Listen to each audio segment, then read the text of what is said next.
Good day, welcome to the channel of SA Accounting Network. In today's video we're going to be talking everything about the POPI Act and what you can do as a business owner to get compliant with the POPI Act.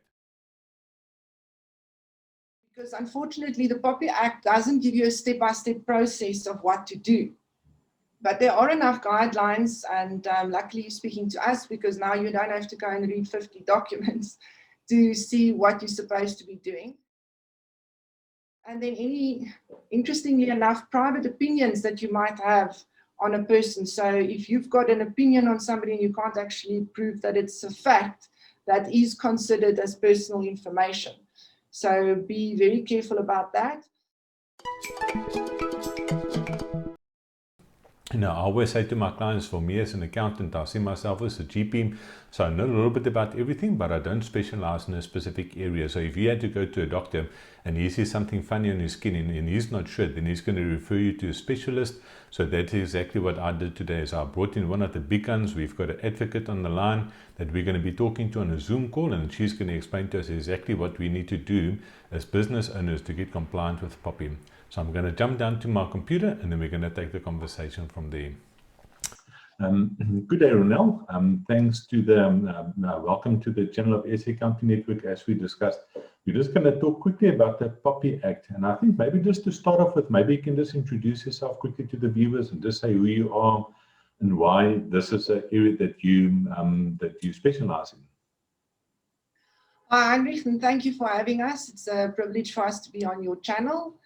Bizarmour is a company which is focused on risk management, and that includes compliance, which in turn includes privacy practices, since this is now a new compliance requirement.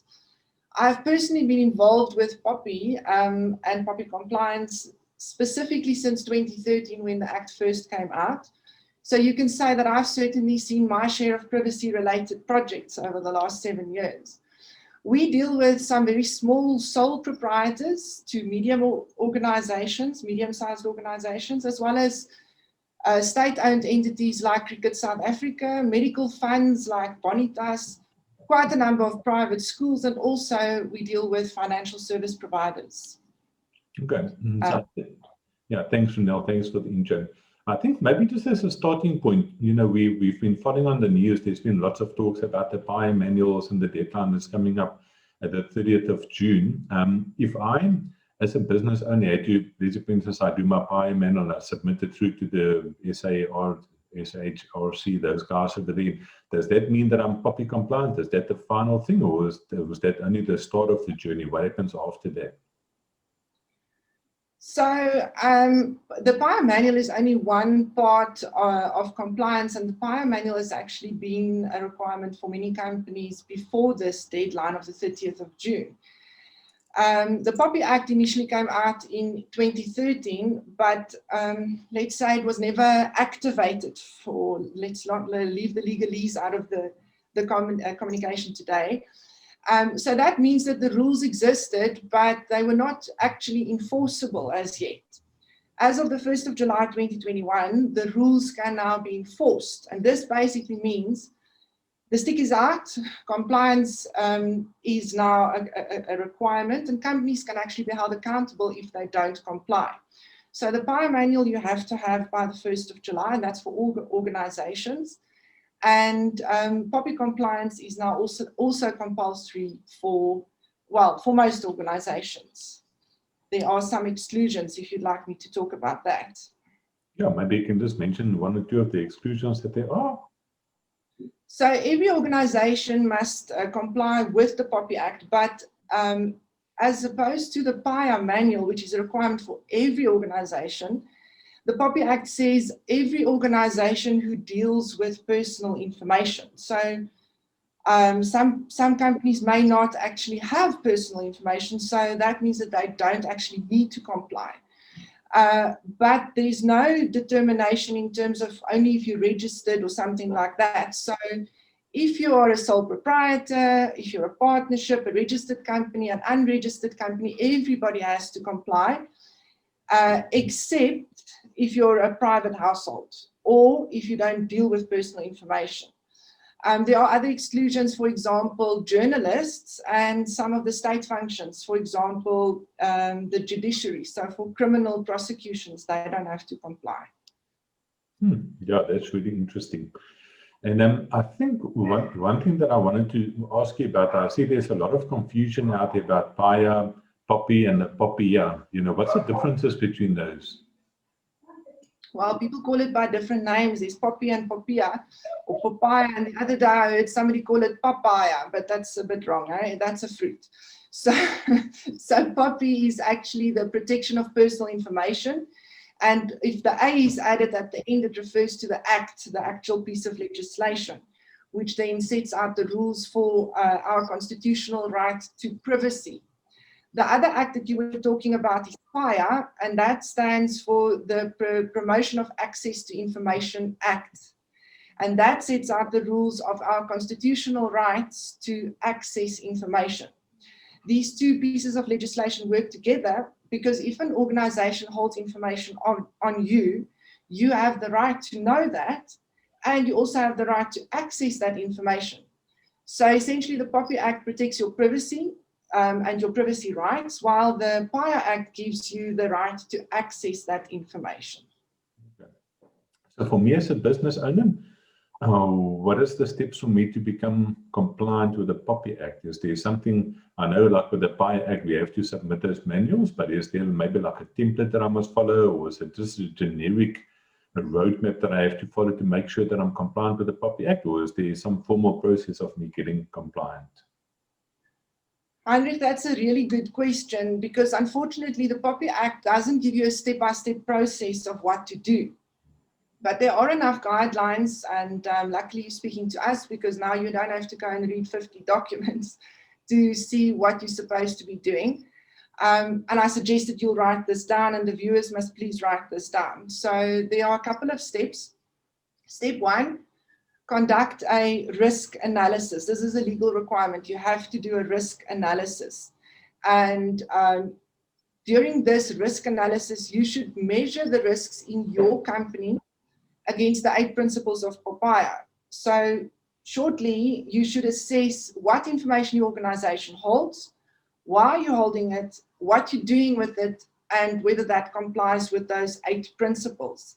And those principles we can find in a separate video. And that risk assessment must be documented. It is called a PIIA, or a Personal Information Impact Assessment. And if you don't have that document, you will be in trouble, because the Information Regulator has the right to ask to see it if they decide to audit you. So that's the first thing that you need to have as proof that you've done something about POPI. So now we get to step 2. During that analysis, you may find that you don't comply with one of the principles. For example, many organizations don't have a clear retention policy. You collect personal information from your client, but you keep it forever. Many of our clients say they'll keep it until they run out of space, and I'm sure many of our viewers can relate to that. So this applies to both your paper physical files as well as your electronic data. So in step 2, you should then identify what you could potentially be doing better and implement rules in your organization to comply with the Act going forward. So getting back to our example, the Act doesn't say how long you should keep personal information for. It only says you shouldn't keep it for longer than what you may need it for. So for many organizations, this may mean a period of around 5 years, because as you will know, that is a SAHRC requirement. And some other organizations may need to keep it for longer for other reasons. For example, as a legal person, I'm required to keep information for 7 years. So it could be different from company to company. And again, once you've determined what the rules should be in your organization, you should then document it, because the regulator will have the right to ask you about it. As a lawyer, I always recommend that you keep evidence, and the written format is much easier to prove, so write it down. So that was step 1 and step 2. Step 3 is another requirement of the Act, and it says you must train and have an awareness campaign for your staff.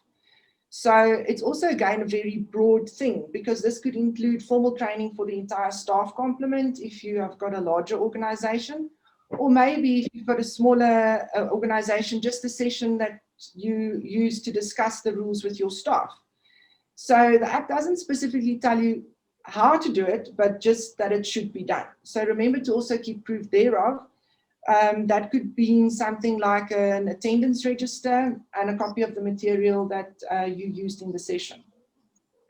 Step number 4, you have to officially appoint your information officer, and that person needs to be registered with the Information Regulator.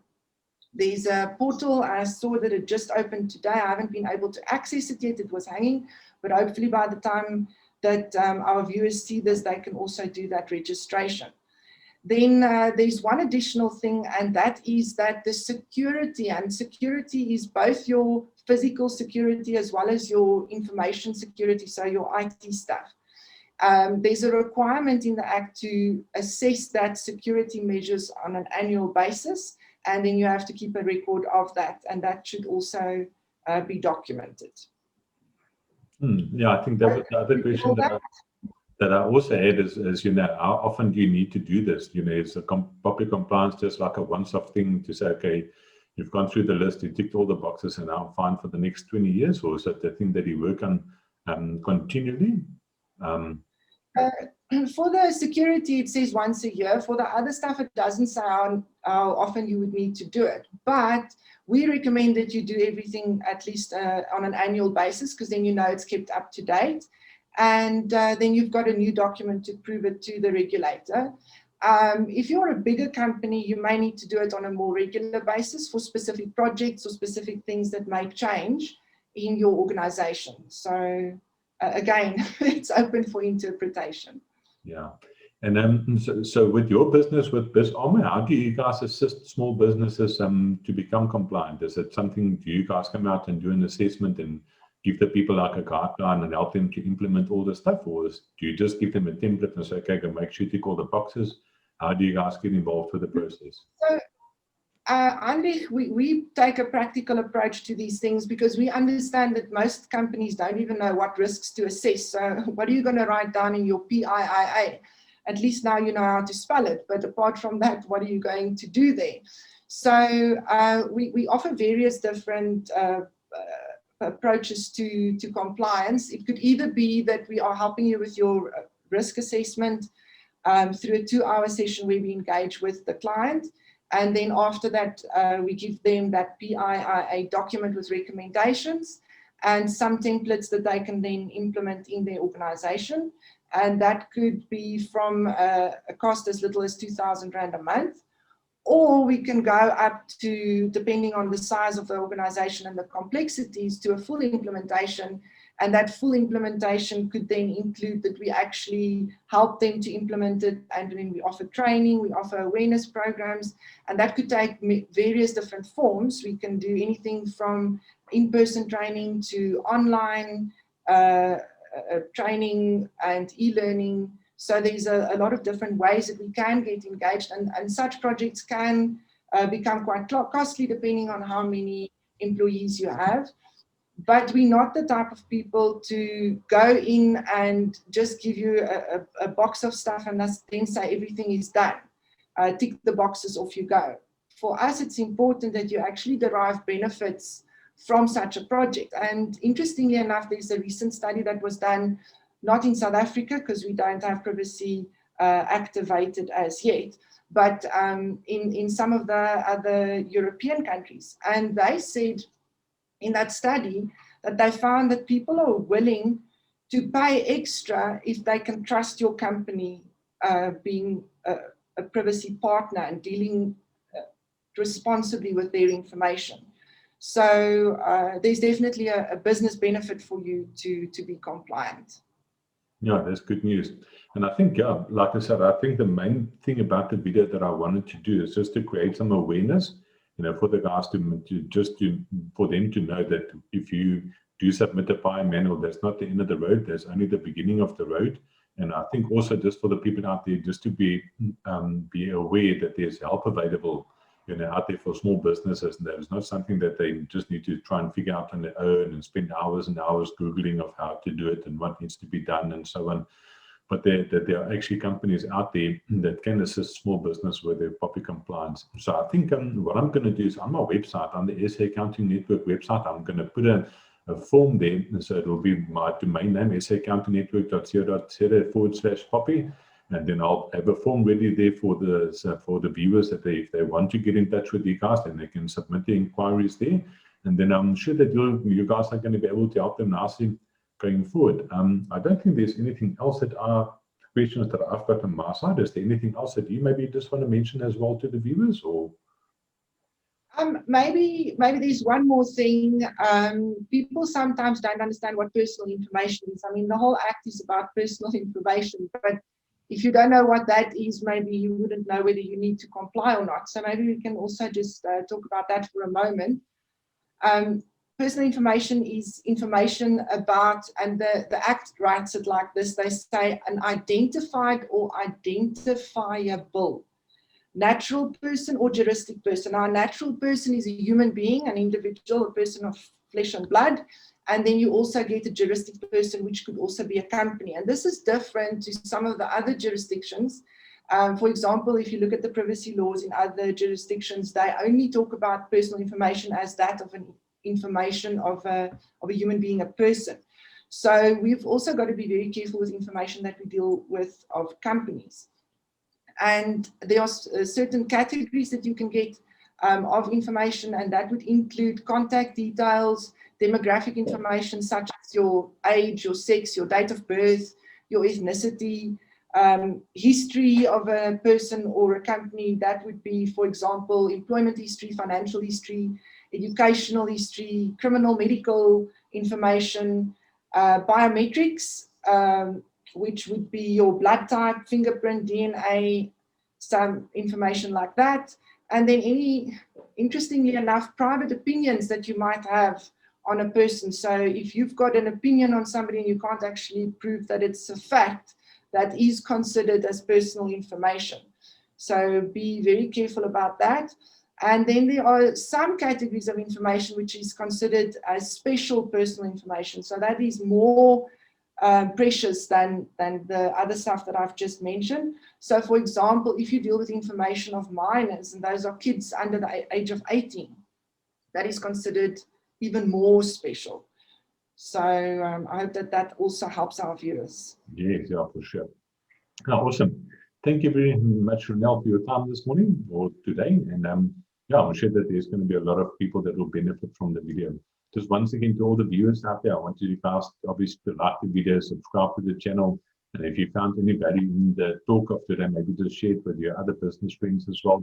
And like I said, I'll put the contact details for Ronel in the link of the video as well. Then you guys can get in touch with her as well. Thanks for watching, and thanks once again for your time, Ronel. It was good speaking to you.